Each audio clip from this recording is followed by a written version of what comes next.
السلام علیکم ورحمۃ اللہ نحمدہ ونصلی علی رسولہ الکریم اما بعد فاعوذ باللہ من الشیطان الرجیم بسم اللہ الرحمن الرحیم رب اشرح لی صدری ویسر لی امری واحلل عقدۃ من لسانی یفقہوا قولی۔ سورہ مریم پارہ نمبر 16 ہے، آیت نمبر 22 سے انشاءاللہ کرنا ہے۔ فحملتہ تو پھر اٹھا لیا اس کو، یعنی اس کا حمل اٹھا لیا، فانتبذت پھر الگ ہوئی اس کے ساتھ، بھی اس کے ساتھ مکانن ایک جگہ پر، قصیاً دور کی۔ تو پچھلی دفعہ میں ہم آپ کو یاد ہوگا کہ مریم علیہ السلام کا قصہ پڑھ رہے تھے کہ جبریل علیہ السلام ان کے پاس آئے اور ان کو حمل کی خوشخبری دی تھی، یعنی عیسیٰ ایک بیٹے کی پیدائش کی۔ تو یہاں پر اسی کا یعنی اشارہ ہے کہ عیسیٰ علیہ السلام کا حمل مریم علیہ السلام کو ہو گیا، اور اسی وجہ سے کہ حمل ظاہر ہے اس کا سائز بڑھنا شروع ہو جائے گا، تو وہ ایک دور کی جگہ پر چلی گئیں تاکہ لوگوں کی باتوں سے بچ سکیں، ٹھیک ہے۔ اور کہا جاتا ہے کہ بیت اللحم چلی گئی تھیں جو ہیکل سلیمانی سے 8 میل کے فاصلے پر تھا۔ فَأَجَاءَهَا تو لے آئی اس کو درد ذے، المغاد درد ذے، یعنی بچے کی پیدائش کے وقت جو درد ہوتی ہے وہ مریم علیہ السلام کو اب آنی شروع ہوئی۔ تو ظاہر ہے اب اس درد کی وجہ سے وہ مزید آگے گئیں، اِلیٰ جِذعِ النخلہ طرف ایک کھجور کے تنے کے، ٹھیک ہے۔ یعنی جیسے سہارے کے لیے کوئی کسی کے پاس جاتا نا، اب وقت ایسا تھا کہ کسی آدمی کا سہارا تو وہ تلاش نہیں کر سکتی تھیں، کسی عورت کو تو بلا نہیں سکتی تھیں، تو درخت کے تنے کی طرف گئی ہیں۔ قالت کہنے لگیں، یا لیتنی اے کاش کہ میں متّ قبل ھذا میں اس سے پہلے ہی مر چکی ہوتی، یعنی یہ جو میرے ساتھ اب اس وقت ہوگا اور لوگوں کی باتوں نے جو ان کو پریشان کیا، تو اس کیفیت میں کہنے لگیں کہ کاش کہ میں اس سے پہلے ہی مر جاتی۔ وَكُنْتُ نَسْيًا مَنْسِيًّا اور میں ہوتی بھولی بصری چیز، بھولی بلائی، یعنی لوگ مجھے جانتے ہی نہ، میرا کوئی ذکر ہی نہ ہوتا، اور نہ ہی لوگوں کے طعنے اور تشنیع مجھے سننے پڑتے۔ تو یہاں پر وہی جو ابھی جیسے میں نے بتایا کہ درد ذے کی شدت بڑھی، تو حضرت مریم علیہ السلام نے سہارے کے لیے کھجور کے تنے کو مضبوطی سے پکڑ لیا، ٹھیک ہے۔ اور یہ درد کی شدت کو برداشت کرنے کا ایک طریقہ ہے۔ آپ میں سے جو بھی خواتین اس سے گزری ہوں گی، آپ جانتی ہیں کہ جب، اور صرف درد ذے میں نہیں، کبھی کبھار غم کی کیفیت میں بھی انسان کی یہی حالت ہوتی ہے کہ کوئی اس کے پاس آتا ہے تو اس کا ہاتھ زور سے پکڑ لیتا ہے، ٹھیک ہے۔ مجھے اپنے اس کی کیفیت یاد آ رہی ہے حمل کی، پہلے حمل کی، کہ میری نند میرے پاس تھیں اور وہ مجھے یہی کہہ رہی تھی کہ آپ میرا بازو زور سے پکڑ لیں، ٹھیک ہے۔ تو یعنی وہ جو درد کی تکلیف ہے اس کو برداشت کرنے کے لیے جب آپ کسی چیز کو زور سے پکڑ لیتے ہیں نا، تو اس کی شدت میں کمی واقع ہو جاتی ہے، ٹھیک ہے۔ اور یا پھر یہ کہ اس درد کو برداشت کرنے کی ہمت پیدا ہو جاتی ہے، ٹھیک ہے۔ تو اور اس کے علاوہ یہ کہ اب مریم علیہ السلام کسی عام حمل کو جنم نہیں دے رہی، بلکہ ان کو ساتھ ساتھ اندیشہ بھی ہے کہ میں اس بچے کا کیا کروں گی، لوگوں کو کیا منہ دکھاؤں گی، اور یعنی پھر ان کے ذہن میں یہ بھی خیال آیا کہ کاش کہ میری موت ہی آ گئی ہوتی اور میں لوگوں کے ذہنوں سے ہی محو ہو چکی ہوتی۔ فناداہا تو پکارا اس کو، اب اللہ کی مدد آ پہنچی، من تحتہا اس کے نیچے سے، اللہ تحزنی کہ نہ تو غمگین ہو، قد جعلا تحقیق بنا دیا ہے، ربو کی تیرے رب نے، تحت کی تیرے نیچے، سرین ایک چشمہ بہا دیا ہے۔ تو اور اللہ سبحانہ وتعالیٰ کی طرف سے پکار آئی کہ آپ غمگین نہ ہوں، آپ کے رب نے آپ کے قدموں کے نیچے سے ایک چشمہ جاری کر دیا ہے۔ سریہ کا مطلب جاری رہنا، یعنی ایک ایسا چشمہ جس میں پانی جاری رہے، تو یہ اللہ کے حکم سے ہوا۔ اب اس میں آپ یہ دیکھ لیں کہ یہاں پر جب بے چینی کی حالت اپنے انتہا کو پہنچی ہے، اور اسی میں اسماعیل علیہ السلام کا بھی قصہ یاد کر لیں کہ جب ان کی ماں ہاجر علیہ السلام کی بے چینی اپنی شدت کو پہنچ گئی اور انہوں نے صفا مروہ کے اتنے پھیرے لگائے، تو کیا ہوا تھا، جبریل علیہ السلام آئے تھے اور ان کے پر کی ایک پر کی ایک نوک سے ہی وہاں پر چشمہ جاری ہو گیا تھا۔ تو یہاں پر بھی مریم علیہ السلام کے لیے مدد آ پہنچی ہے، اور فرمایا جا رہا ہے اللہ تحزنی، یہ بڑا امپورٹنٹ پوائنٹ ہے۔ آپ یہ دیکھیں کہ مریم علیہ السلام جس کیفیت سے گزر رہی ہیں، بعض اوقات ایسی تکالیف تو نہیں لیکن اس سے چھوٹی یا کچھ اور طرح کی تکالیف ہم پر بھی گزرتی ہیں، ٹھیک ہے۔ تو اس میں اللہ تعالیٰ کا یہ پیغام ہم سب کو یاد رکھنا چاہیے، اللہ تحزنی، کہ حزن میں انسان نہ پڑے۔ ہمیں روز جو دعا سکھائی جاتی ہے نا، اس میں بھی ہم اللہ تعالیٰ سے اس بات سے پناہ میں آتے ہیں کہ ہم کسی غم میں پڑ جائیں، ٹھیک ہے، کیونکہ یہ حزن و غم جو ہوتا ہے نا، یہ انسان کو کسی کام کے قابل نہیں چھوڑتا، انسان کی صلاحیتوں کو کھا جاتا ہے اور وہ کوئی پروڈکٹیو کام نہیں کر سکتا۔ لیکن عموماً آپ دیکھیں کہ جوں آگے یعنی ہم لوگ زمانے میں آگے بڑھ رہے ہیں اور دنیا کی محبت جس طرح سے لوگوں کے دلوں میں آتی جا رہی ہے اور آخرت کا خوف نکلتا جا رہا ہے، تو ہم نے خواہ مخواہ کے حزن پالے ہوئے ہوتے ہیں جن کو ہم اپنی زندگی میں ایسے جیسے شامل ہی کیے رکھتے ہیں نا، اور ہم ان کو بھلاتے ہی نہیں ہیں۔ اور اس کی ایک وجہ اللہ سے تعلق کی کمی بھی ہوتی ہے، اللہ پر ہمارا تعلق مضبوط نہیں ہوتا کہ ہم اپنے معاملات کو اللہ کے حوالے نہیں کرتے۔ ایک جو فطری تکلیف ہے نا، حزن اور غم میں، وہ تو ہوتا ہے، لیکن اس غم میں حد سے آگے بڑھ جانا اور پھر اسی کیفیت میں ہر وقت رہنا، اور بعض اوقات کچھ لوگ اس چیز کو بڑا کول سمجھتے ہیں کہ اپنے حزن اور غم کو اپنے ساتھ چمٹائے رکھتے ہیں اور لوگوں میں اس کا عموماً ذکر بھی کرتے رہتے ہیں۔ تو ایسے لوگ بھی، ان لوگوں کی صحبت سے بھی بچنا چاہیے یا ان کو بھی اس سے نکالنا چاہیے، اور اگر ہمارے اندر ایسی کوئی چیز ہے تو اس کو بھی ختم کرنا چاہیے، کیونکہ یہ جو حزن اور غم کو ہر وقت پھیلاتے رہنا اور اس کو اپنے ساتھ چمٹائے رکھنا ہوتا ہے نا، یہ یعنی متعدی یعنی بیماری کی طرح لگتا ہے، نیگیٹو تھنکنگ کو پھیلاتا ہے، ٹھیک ہے۔ تو اللہ سبحانہ تعالیٰ ہمیں آپ یہ دیکھیں نا کہ اللہ سے بھی حسن ظن رکھے، انسان کبھی اس طرح کی مایوسی میں بھی نہ جائے کہ نعوذ باللہ اللہ تعالیٰ مجھ پر رحم نہیں فرمائیں گے یا میری طرف دیکھیں گے نہیں۔ ان چیزوں سے بھی انسان کو باہر آنا چاہیے۔ یہ سب خیالات جو ان سے ہوتے ہیں شیطان کی طرف سے ہوتے ہیں۔ اگر انسان سے کوئی بڑے سے بڑا گناہ بھی سرزد ہو جائے یا اس کے اوپر کوئی بڑی سے بڑی تکلیف بھی آ پڑے، تو اس کے کرنے کا کام کیا ہے کہ وہ اللہ کی طرف رجوع کرے، اللہ سے جڑ جائے اور اللہ تعالیٰ سے حسن ظن رکھے کہ اللہ سبحانہ تعالیٰ اس کو معاف کر دیں گے اور اس کی تکلیف کو اس سے ہٹا دیں گے۔ تو یہاں پر ہم دیکھتے ہیں کہ مریم علیہ السلام کو پیغام کیا دیا جا رہا ہے، اللہ تحزنی۔ پہلے یہ کہا گیا کہ غم نہ کرو، پھر بتایا گیا کہ آپ کے نیچے سے چشمہ تو رواں کر دیا گیا ہے۔ اور یہاں پر اب پتہ چل رہا ہے کہ اس وقت جس چیز کی ضرورت تھی مریم علیہ السلام کو، پانی کا اہتمام کر دیا گیا ان کے لیے نا، ٹھیک ہے۔ اور اس کے بعد فرمایا وَحُزِّی اِلَیْکِ، اور ہلا لے اپنی طرف، بِجِذْعِ النَّخْلَۃ، درخت کے تنے کو، تُسَاقِطْ، وہ گرائے گی، عَلَیْکِ، تجھ پر، رُطَبًا جنیّا، پکی ہوئی کھجوریں، تر و تازہ چنی ہوئی، یعنی اور ساتھ میں دوسرا حکم کیا دیا گیا کہ کھجور کے تنے کو اپنی طرف ہلا لے تو وہ تم پر پکی ہوئی کھجوریں گرائے گا۔ اب آپ یہ دیکھیں کہ کھجور کا تنا بہت مضبوط ہوتا ہے اور عام طور پر ہلانے سے کھجوریں نہیں گرتی ہیں، اوپر چڑھ کے اتارنی پڑتی ہیں۔ اور پہلی بات یہ کہ پانی تو خود ہی جاری کر دیا، لیکن کھجور کے تنے کو ہلوایا جا رہا ہے، تو اس میں بھی مصلحتیں تھیں، حکمتیں تھیں، کیونکہ مریم علیہ السلام کے پاس کوئی ہیلپر تو تھی نہیں، کوئی دایا تو تھی نہیں جو ان کو حمل کے یعنی اس میں آسانی فراہم کرتی یا کوئی مدد کرتی۔ تو حمل کے یعنی اس وقت بچے کی ولادت کے لیے عورت کو جو جس لیبر پین سے گزرنا ہوتا ہے یا جس تکلیف سے گزرنا ہوتا ہے، اور اس وقت اس کو جو یہ مشقت برداشت کرائی جا رہی ہے، اور ساتھ میں یہ ایک طرح سے یعنی کہہ لیں کہ ایکسرسائز ہے، ٹھیک ہے، کہ اس سے حمل کا جو ولادت کا جو عمل ہے وہ آسان ہو جائے گا، ٹھیک ہے۔ تو پانی کا چشمہ تو اللہ کے حکم سے جاری ہو گیا، لیکن کھجوریں حاصل کرنے کے لیے کہا گیا کہ کھجور کے تنے کو ہلائیں، ٹھیک ہے۔ حالانکہ آپ عام طور پر اس کو ہلاتے رہیں تو کھجوریں اس طرح نہیں گرتی، لیکن ظاہر ہے ان سے ایک مشقت کرائی گئی ہے، کھجوریں تو اللہ کے حکم سے ہی گریں، ٹھیک ہے۔ اور ظاہر ہے کہ جب کھجور کا تنا ہلا ہے تو اس میں سے پکی کھجوریں ہی گرنی تھیں، ٹھیک ہے، کیونکہ وہ پکنے کے قریب ہوتی ہیں تو وہ جھڑ پڑیں اور وہ آپ کے پاس پہنچ گئیں۔ تو دو چیزیں یہاں پر ہمیں نظر آ رہی ہیں، پانی اور کھجور، یہ کسی بھی ولادت کے وقت بہت اہم ہے، ٹھیک ہے۔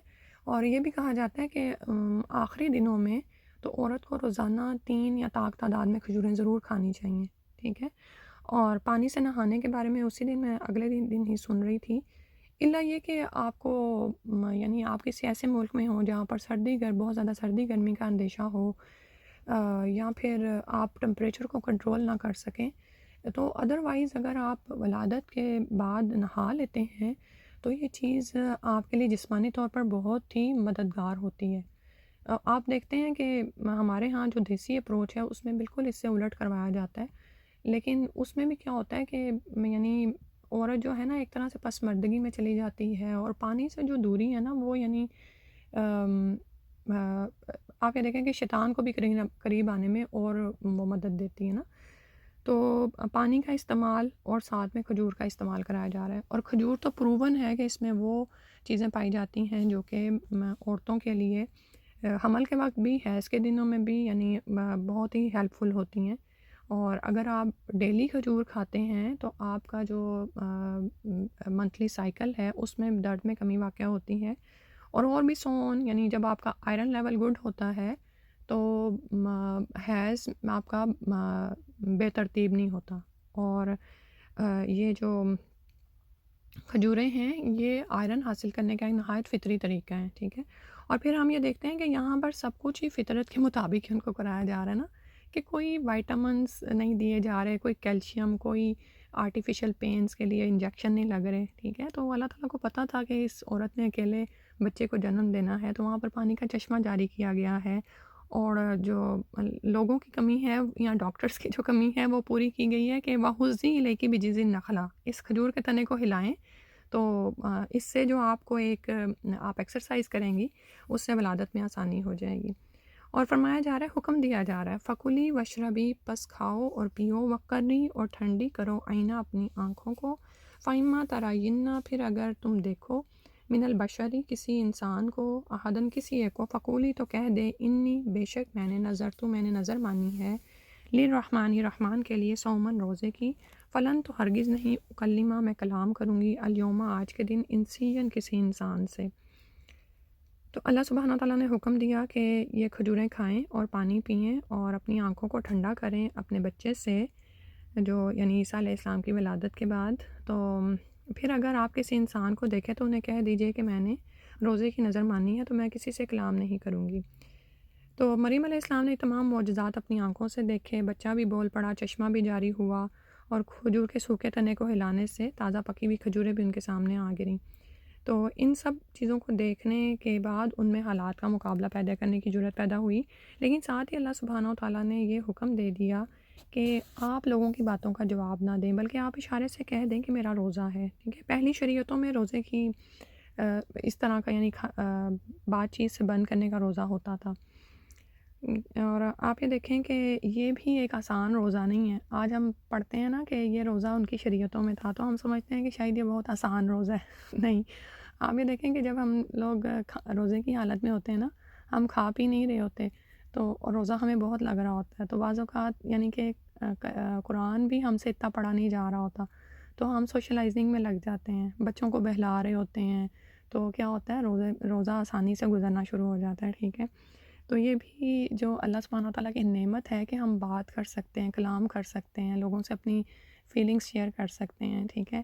اور یہاں پر اس بات سے روک کر دراصل مریم علیہ السلام کو اس بات سے بچایا جا رہا ہے کہ وہ لوگوں کی باتیں سن کے بلا وجہ کہ اس میں مصیبت میں نہ پڑیں. کیونکہ آپ یہ دیکھیں کہ جتنی زیادہ کوئی شخص صفائیاں پیش کرتا ہے اور اگلا سننے کو تیار ہی نہیں ہے، تو پھر ایک عجیب سی سچویشن پیدا ہو جاتی ہے، ٹھیک ہے. تو اللہ سبحانہ تعالیٰ نے حکم دے دیا کہ ہاں آپ کہہ دیجئے گا کہ آج میں روزے سے نہیں ہوں اور آج میں کسی انسان سے کلام نہیں کروں گی. تو ان کی شریعت میں روزے کی حالت میں کھانے پینے کی پابندی کے علاوہ بات چیت کرنے کی بھی پابندی تھی، یہ بھی آتا ہے. فَأَتَتْ بِهِ قَوْمَهَا تو وہ لے آئی اس کو اپنی قوم کے پاس، تحملہ اٹھائے ہوئے، قالوا وہ کہنے لگے، یا مریم اے مریم، لقد جئت البتہ تحقیق لائی تو، شیئن فریہ ایک چیز بہت ہی بری عجیب.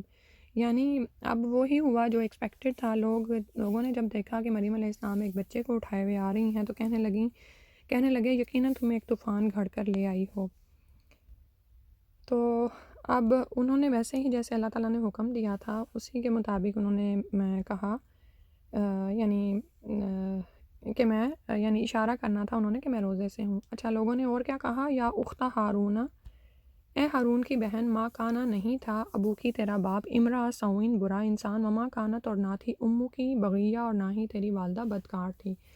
اب جیسی باتیں لوگ کر سکتے تھے نا انہوں نے کرنی شروع کر دیں. آپ یہ دیکھیں کہ بعض اوقات ایسا ہی ہوتا ہے نا کہ کسی انسان کے برے فعل پر ہم اسے اس کے ماں باپ کی غیرت دلاتے ہیں نا، تو یہاں پر بھی مریم علیہ السلام کے ساتھ یہی ہو رہا ہے کہ پہلے تو ان کو اختہ ہارون کہہ کے شرم دلائی جا رہی کہ ہارون کی بہن، یعنی یہ تم نے کیا کام کیا.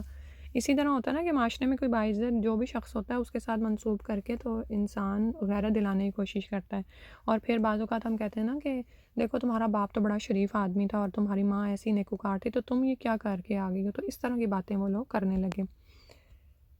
پھر اس کے بعد فرمایا فَأَشَارَتْ إِلَيْهِ، تو اب مریم علیہ السلام نے وہی جو اللہ نے حکم دیا تھا وہی کیا کہ انہوں نے اشارہ کر دیا اس کی طرف، یعنی وہ نومولود بچے کی طرف اشارہ کیا۔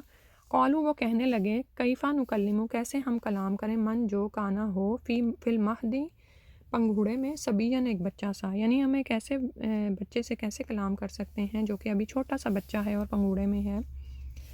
تو اب میں یہاں پہ یہ دیکھ سوچ رہی ہوں کہ یعنی انہوں نے انتظار بھی نہیں کیا کہ بچے کی طرف دیکھیں اور پوچھیں، بلکہ یعنی اس سے لگ رہا ہے کہ وہ مسلسل سوال پہ سوال جڑ رہے تھے نا۔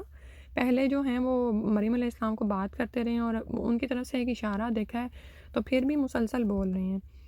قال انی عبد اللہ، تو اب بچہ بول اٹھا، کہنے لگا، بے شک میں اللہ کا بندہ ہوں۔ آتانی الکتابہ، دی اس نے مجھے کتاب، وجعلنی نبیہ، اور اس نے مجھ کو نبی بنایا ہے۔ تو اب عیسیٰ علیہ السلام بول پڑے اور کہنے لگے کہ میں اللہ کا بندہ ہوں، اللہ تعالیٰ نے مجھے کتاب دی اور مجھے نبی بنایا ہے۔ وجعلنی مبارکا اینما کنت، اور بنایا ہے اس نے مجھ کو مبارک جہاں کہیں بھی میں ہوں۔ واوصانی، اور تاکید کی ہے مجھ کو بالصلاۃ، نماز کی، والزکوٰۃ، اور زکوٰۃ کی، ما دمت حیا، جب تک میں زندہ رہوں۔ اور مزید اپنی خصوصیات بتائیں، وبرم بوالدتی، یہ وہی ہے جو ہم نے پیچھے یحییٰ علیہ السلام کے لیے بھی پڑھا کہ نیک سلوک کرنے والا اپنی والدہ کے ساتھ، ولم یجعلنی، اور نہیں بنایا مجھ کو، جبارن، شقیہ، متکبر، بدبخت۔ اور فرمایا، والسلام علیہ یوم ولدت، اور سلام ہو مجھ پر جس دن یوم ولدت، جس دن میں پیدا ہوا، و یوم اموت، اور جس دن میں مروں گا، و یوم ابعث حیا، اور جس دن میں اٹھایا جاؤں گا زندہ کر کے۔ تو اللہ سبحانہ تعالیٰ نے اب عیسیٰ علیہ السلام کو سے کلام کروایا ان کے پنگھوڑے میں ہی، سبحان اللہ۔ تو یہ بچہ کہنے لگا کہ میں اللہ کا بندہ ہوں، اللہ نے مجھے کتاب دی اور نبی بنایا ہے۔ تو اب یہاں پر اس کے دو مفہوم ہیں، ایک تو یہ کہ اللہ نے مجھے کتاب توریت کا علم عطا فرمایا ہے، اور دوسرا یہ کہ اللہ مجھے کتاب انجیل بھی عطا فرمانے والا ہے اور نبوت بھی، ٹھیک ہے۔ کیونکہ آپ جانتے ہیں نا کہ عیسیٰ علیہ السلام بنی اسرائیل ہی کی طرف بھیجے گئے تھے، ٹھیک ہے، اور انہوں نے اپنے دین میں جو تبدیلیاں کر لی تھیں اور توریت کا جو ان کے ساتھ جو معاملہ کیا ہوا تھا اس کو سدھارنے کے لیے عیسیٰ علیہ السلام کو بھیجا گیا اور ان کو انجیل عطا فرمائی گئی۔ اور یہودیوں کے ہاں یہی مشہور ہے کہ یہ یعنی ان کے ہاں کیا پایا جاتا ہے کہ اولڈ ٹیسٹامنٹ اور نیو ٹیسٹامنٹ کے ناموں سے توریت اور انجیل موجود ہے۔ تو سیدنا عیسیٰ علیہ السلام کا یہ کلام کرنا دراصل ایک معجزہ تھا اور بہتان تراشیوں کا جواب تھا، اور اس میں سیدہ مریم علیہ السلام کی مکمل برات کا اظہار تھا۔ یعنی اگر ایک نومولود بچہ کلام کر سکتا ہے اور وہ برحقیقت کلام کر رہا ہے تمہارے سامنے، تو یہ تو عین ممکن ہے کہ وہ بغیر باپ کے پیدا ہوا ہو، ٹھیک ہے۔ تو یہ دراصل معجزہ اللہ سبحانہ وتعالیٰ نے دکھایا اور مریم علیہ السلام کی یعنی برات کو ظاہر فرما دیا۔ اور پھر فرمایا کہ عیسیٰ علیہ السلام کی کیا خصوصیات ہیں، کہ عیسیٰ علیہ السلام جہاں بھی رہیں گے اللہ کی مہربانی سے اللہ کی برکتیں ان کے شامل حال رہیں گی، اور اوصانی بالصلاۃ، اور مجھے وصیت کی گئی ہے نماز کی اور زکوٰۃ کی، ما دمت حیا، جب تک کہ میں زندہ رہوں۔ اور یہ بھی کہا جاتا ہے کہ عیسیٰ علیہ السلام جس وقت موجود تھے اس وقت تو ان کے ساتھ برکتیں تھیں، اس کے ساتھ ساتھ جب ان کا دوبارہ نزول ہوگا تب بھی برکتیں ہی برکتیں ہوں گی، جیسے کہ ہم جانتے ہیں حدیث کی روح سے کہ ان کے دوبارہ نزول کے وقت ہر طرف کلمہ لا الہ الا اللہ ہوگا۔ تو یہ دراصل برکت صرف ان کے ساتھ ہی مخصوص ہے، صرف وہ ایسے نبی ہیں کہ وہ اپنے زمانے میں ایسا دور دیکھیں گے کہ ہر طرف کلمہ لا الہ الا اللہ ہوگا، صلیب کا خاتمہ ہو جائے گا، خنزیر کلچر کا خاتمہ ہو جائے گا، ہر چیز میں برکت، بڑھوتری، بلندی ہوگی، اور حتیٰ کہ لوگوں کے آپس کے تعلقات، یعنی جب کلمہ لا الہ الا اللہ ہوگا تو مینس کہ شرک نہیں ہوگا، یعنی اللہ تعالیٰ کے ساتھ تعلقات لوگوں کے بہترین ہوں گے، تو اسی طرح سے لوگوں کے آپس کے تعلقات میں کوئی حسد، بغض، عداوت نہیں ہوگی، ٹھیک ہے۔ اور پہلی دفعہ بھی وہ بابرکت تھے کہ معجزانہ طور پر پیدا ہوئے، اور جب دوبارہ ان کا نزول ہوگا تو پھر بھی برکت کا باعث بنیں گے کہ ہدایت ان کے ساتھ ہوگی، کہ جو بھی یعنی ان کو مانے گا وہ ہدایت پا لے گا۔ تو اور اس کے ساتھ ساتھ یہ ہے کہ اس نے مجھے وصیت کی نماز اور زکوٰۃ کی جب تک کہ میں زندہ رہوں۔ اب اس کا کیا مطلب ہے کہ کیونکہ ہم جانتے ہیں کہ عیسیٰ علیہ السلام تو زندہ ہیں اس وقت بھی، مطلب یہ کہ وہ نماز قائم کرتے ہیں جہاں کہیں بھی ہیں، نماز پہ قائم ہیں، اور بس زکوٰۃ اور زکوٰۃ کا مطلب آپ جانتے ہیں کہ پاکیزگی اور تقویٰ پرہیزگاری بھی کیا گیا ہے. تو اور یہ ہم احادیث کی روح سے جانتے ہیں کہ اللہ سبحانہ تعالیٰ نے ان کو، اور قرآن کی روح سے بھی، کہ آسمانوں کی طرف زندہ اٹھا لیا تھا. ٹھیک ہے. اور دوسری بات یہ کہ انہوں نے بچپن میں کلام کیا، تو اس میں بھی ہم جانتے ہیں کہ بخاری اور مسلم میں دونوں میں ایک طویل حدیث موجود ہے کہ بنی اسرائیل کے 3 بچوں نے مہد میں کلام کیا تھا، اور ان میں سے ایک تو یہی سیدنا عیسیٰ علیہ السلام ہیں، اور ان کے مخاطب یہود تھے. دوسرا ابن جریج راہب کا قصہ ہے، اور اس قصے کو مسلم نے بڑی تفصیل سے بیان کیا ہے. انشاءاللہ جب میرا خیال ہے کہ قرآن میں ہم شاید اس کو ایک دفعہ تفصیل سے بھی پڑھیں گے. تو ابن جریج راہب پر زنا کی تہمت لگائی گئی تھی. انہوں نے اللہ تعالیٰ سے بریت کی دعا کی، تو اللہ تعالیٰ نے اسی بچے کو بلوایا تھا، اور اس سے پوچھا گیا کہ تمہارا باپ کون ہے، تو بچہ بول اٹھا تھا کہ فلاں چرواہا ہے. تو اس طرح سے اللہ تعالیٰ نے ابن جریج راہب کی بھی زنا سے بری، یعنی کی تہمت سے بری فرما دیا تھا. تیسرے بچے کی مخاطب اس کی ماں ہے، جو ہمانہ دنیا پر ریجھی ہوئی تھی، تو بچے نے بول کر اپنی ماں کی گمراہ کن غلط فہمی کو دور کر دیا تھا. ٹھیک ہے. اور بعض اوقات یہ بھی، بعض روایات میں یہ بھی آتا ہے کہ جو خندقوں میں پھینکے گئے تھے، تو وہاں پر جو ماں اپنے بچے کو لے کر کھڑی ہوئی تھی، تو اس بچے نے ماں کو اور حوصلہ دلایا تھا بول کر. ٹھیک ہے. تو شیر خوارگی میں کلام کرنے کا مطلب کیا ہے کہ یعنی جب بچہ دودھ پیتا ہو اور بولتا نہ ہو. ٹھیک ہے. تو یہی تو معجزہ ہوگا پھر. اور پھر اگلی آیت میں جو فرمایا کہ برم بوالدتی، کہ نیک کلام، نیک بات کرنے والا، یعنی نیک سلوک کرنے والا اپنی والدین کے ساتھ، اپنی والدہ کے ساتھ. بوالدتی، یہاں پر بوالدتی آیا ہے کیونکہ ان کی صرف والدہ ہی تھیں، والد نہیں تھے. اور پیچھے ہم نے دیکھا کہ عصیہ آیا تھا، جہاں پر ہم نے یحییٰ علیہ السلام کا ذکر پڑھا، اور یہاں پر آیا ولم یجعلنی جبارا شقیہ، مجھے بدبخت نہیں بنایا. ٹھیک ہے. پیچھے جو ہم نے آیت پڑھی تھی نا، آیت نمبر 14، اور برم بوالدیہ، اور نیک سلوک کرنے والا اپنے والدین کے ساتھ، وہ یحییٰ علیہ السلام کے لیے آ رہا تھا کیونکہ ان کے والدین دونوں ہی موجود تھے. ولم یکن جبارا عصیہ، اور نہیں بنایا مجھ کو نافرمان، کسی بھی وقت وہ نافرمان نہیں ہوئے، کیونکہ جبارا عصیہ جو ہے وہ مبالغے کے صیغے ہیں، اور اسی طرح یہاں پر جبارا شقیہ مبالغے کے لیے ہیں. تو یعنی کبھی بھی اللہ سبحانہ و تعالیٰ نے کسی بھی وقت ان کو متکبر اور بدبخت نہیں بنایا. اور پھر اگلی آیت وہی جیسے کہ یحییٰ علیہ السلام کے لیے فرمایا، یہاں پر بھی آ رہا ہے کہ جس وقت وہ پیدا ہوئے، جس وقت وہ ان کو موت آئے گی، اور جس وقت وہ دوبارہ اٹھائے جائیں گے، یہ تینوں دن آپ دیکھیں کہ انسان پر وحشت اور گھبراہٹ کے دن ہوتے ہیں. ٹھیک ہے. جب انسان یعنی بچپن کا وہ اس تکلیف کو تو ہم نہیں جانتے، لیکن اب جیسے ہمیں پتہ ہے کہ اگر ماں جنم کے وقت تکلیف سے گزرتی ہے، تو اسی طرح بچہ بھی تکلیف سے گزر رہا ہوتا ہے.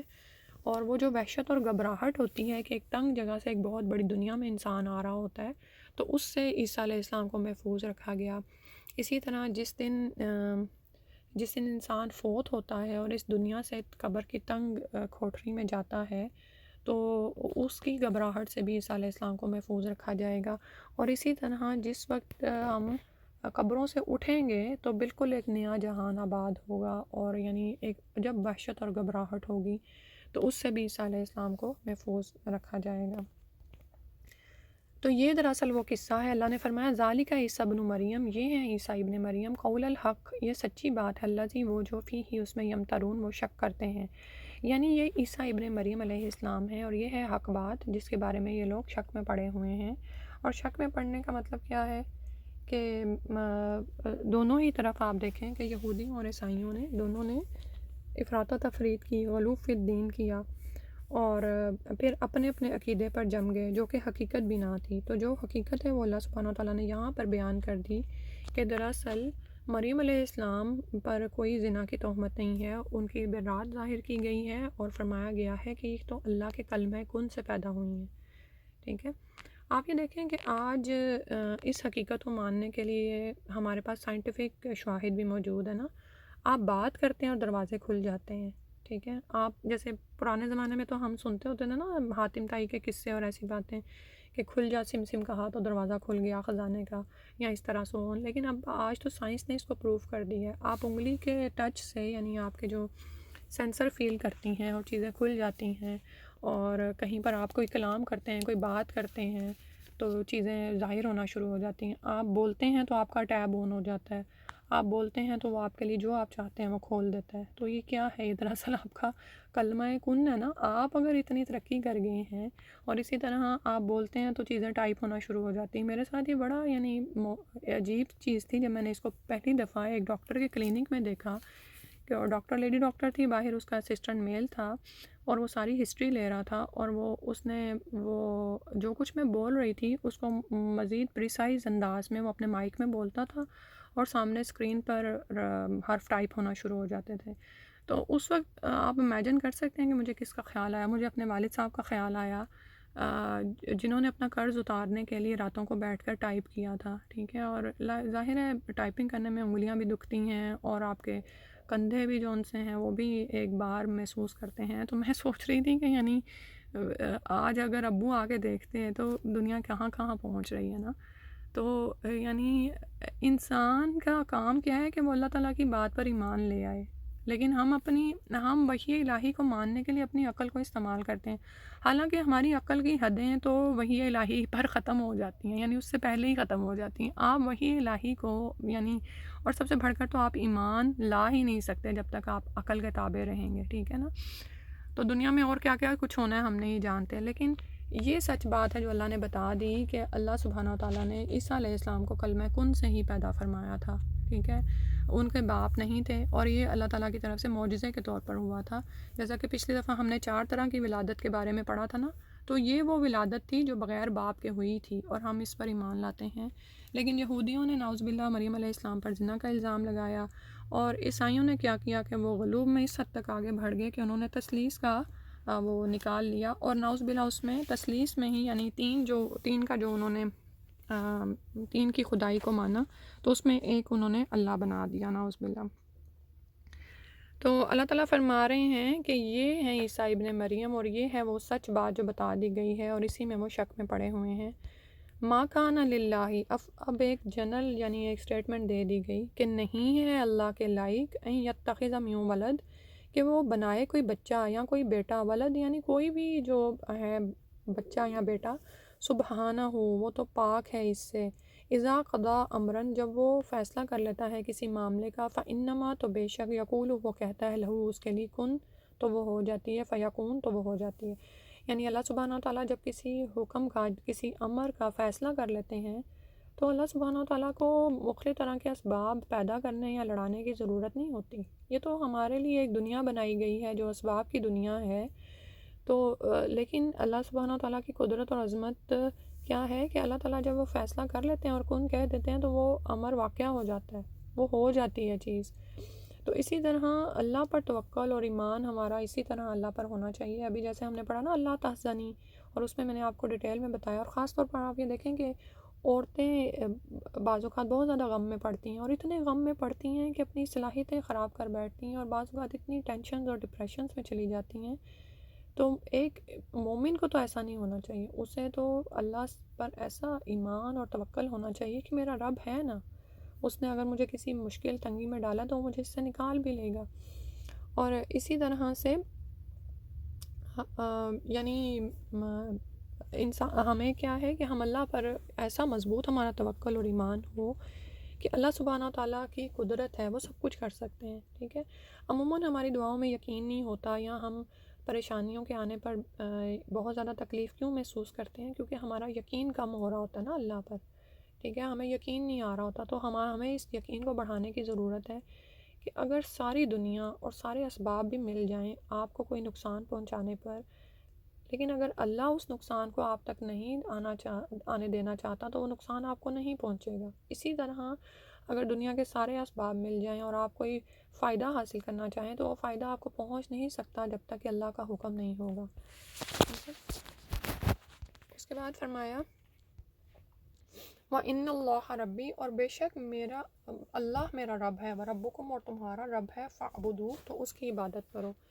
ٹھیک ہے, تو یہ فرما دیا گیا کہ یقیناً اللہ ہی ہے میرا بھی رب اور تمہارا بھی رب, تو اسی کی بندگی کرو. ھذا صراط مستقیم, یہی سیدھا راستہ ہے, اسی پر چلو. فاختلف الاحزاب, تو اختلاف کیا گروہوں نے, من بینہم, آپس میں, فویل, تو ہلاکت ہے, للذین, ان لوگوں کے لیے, کفروا, جنہوں نے کفر کیا, من مشہدین دیکھنے سے یوم عظیم اس بڑے دن کی۔ اختلافات پیدا کیے مختلف گروہوں نے آپس میں، تو اللہ تعالیٰ فرما رہے ہیں ان کافروں کے لیے بڑی بربادی ہے اس بڑے دن کی پیشی سے، یعنی قیامت کے دن جب وہ اللہ کے ہاں حاضر ہوں گے تو اپنی بربادی کو اپنے سامنے دیکھ لیں گے، کیونکہ اس وقت تو قرآن ہمیں حقیقت بتا رہا ہے نا، تو قیامت کے دن تو جب اللہ تعالیٰ کے سامنے پیشی ہوگی تو تمام حقائق کھل کر سامنے آ جائیں گے۔ مسیح علیہ السلام کے بارے میں بھی حقیقت واضح ہو جائے گی، بلکہ مسیح علیہ السلام خود فرما دیں گے کہ میں نے ان کو نہیں کہا تھا کہ یا اللہ تو جانتا ہے کہ یہ انہوں نے مجھے کس طرح سے تیرے ساتھ شریک کیا، نعوذ باللہ۔ تو پھر جن لوگوں نے من گھڑت عقیدے بنائے ہوں گے اور ان غلط عقائد پر ہی جمے رہے ہوں گے اور انہی عقائد پر ان کو موت آ گئی ہوگی، تو ایسے لوگوں کے لیے ہلاکت اور بربادی کے علاوہ کچھ نہیں ہوگا۔ اسمی بہم، بہت زیادہ سننے والے ہوں گے ساتھ ان کے، وہ ابصر، اور خوب دیکھنے والے، یعنی وہ جو قیامت کا دن آئے گا تو کیا ہی اچھا سن رہے ہوں گے اور کیا ہی اچھا دیکھ رہے ہوں گے۔ یوم یاتوننا، جس دن وہ آئیں گے ہمارے پاس، لیکن الظالمون، لیکن ظالم، الیوم، آج کے دن، فی ضلال مبین، کھلی گمراہی میں مبتلا ہیں۔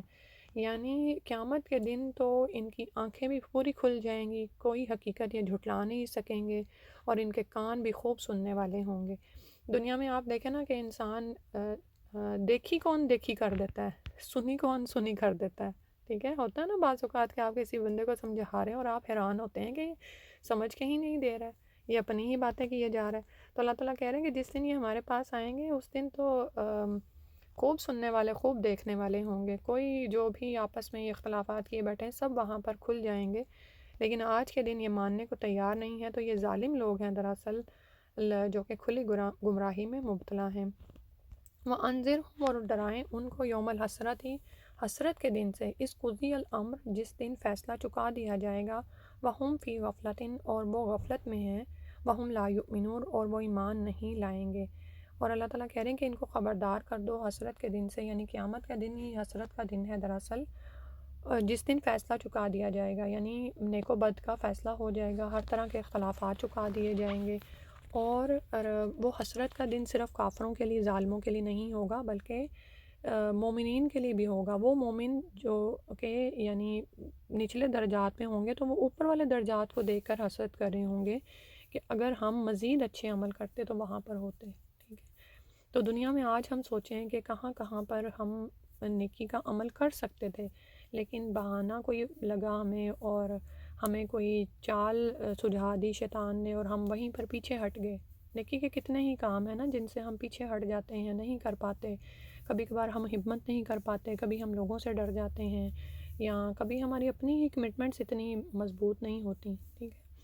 تو اس کی وجہ سے ہوتا کیا ہے کہ ہم نیکی کے کتنے ہی کاموں سے رک جاتے ہیں۔ بعض اوقات ہم بڑی بڑی نیکی کے انتظار میں ہوتے ہیں اور چھوٹی چھوٹی نیکیوں کو صرف نظر کرتے رہتے ہیں، ٹھیک ہے، حالانکہ ہر نیکی آپ کا اللہ کے ہاں مقام بڑھانے والی ہے، 10 گنا اجر آپ کا بڑھانے والی ہے۔ تو اس دن حسرت تو سب کو ہی ہوگی، ٹھیک ہے، جب فیصلہ چکا دیا جائے گا، اور وہ اسی بات سے غفلت میں پڑے ہیں، یعنی وہ قیامت کے دن سے ہی غافل ہیں اور وہ اس بات کو ماننے کو تیار نہیں ہیں کہ انہیں اٹھنا ہے اور اپنے اعمال کا جواب دینا ہے۔ اللہ تعالیٰ نے فرمایا انا، بے شک ہم ہی نرث الارض، ہم ہی زمین کے وارث ہوں گے، ومن علیہا، اور جو کچھ اس پر ہے، وإلینا یرجعون، اور ہماری ہی طرف وہ لوٹ کر آئیں گے، وہ لوٹائے جائیں گے۔ یعنی اللہ سبحانہ تعالیٰ فرما رہے ہیں کہ اس زمین کے ہم ہی وارث ہوں گے، یعنی آج تو دنیا میں لوگ ہر کوئی وارث بننے کو تیار ہے، اور آپ یہ دیکھیں کہ زمین کی وراثت پہ جھگڑے ہی کتنے ہیں، وراثت کے علاوہ ایک دوسرے سے زمین کو ہتھیانے کے لیے بھی بے شمار جھگڑے ہیں۔ تو اللہ تعالیٰ یاد کروا رہے ہیں کہ تم سب کو ہی ایک دن مرنا ہے، تم میں سے کوئی بھی اس دنیا کا وارث نہیں رہ جائے گا، بلکہ اصل حکم ملکیت تو اللہ ہی کی ہے، اسی کی طرف یہ سب کچھ لوٹے گا، تو اللہ ہی وارث ہوگا زمین کا اور جو کچھ اس پر ہے، یعنی اللہ ہی کا حکم چلے گا، ٹھیک ہے۔ وَإِلَيْنَا يُرْجَعُونَ، اور وہ ہماری ہی طرف لوٹائے جائیں گے، یعنی سب اللہ کے ہاں پہنچیں گے۔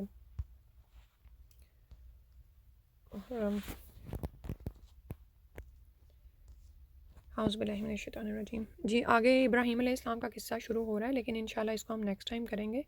تو ہم مریم علیہ السلام کا یہاں پر قصہ مکمل ہوتا ہے۔ اللہ سبحانہ تعالیٰ ہمیں دین کو سمجھنے کی، اس پر استقامت اختیار کرنے کی اور اس کو آگے پھیلانے کی توفیق عطا فرما دیں، آمین۔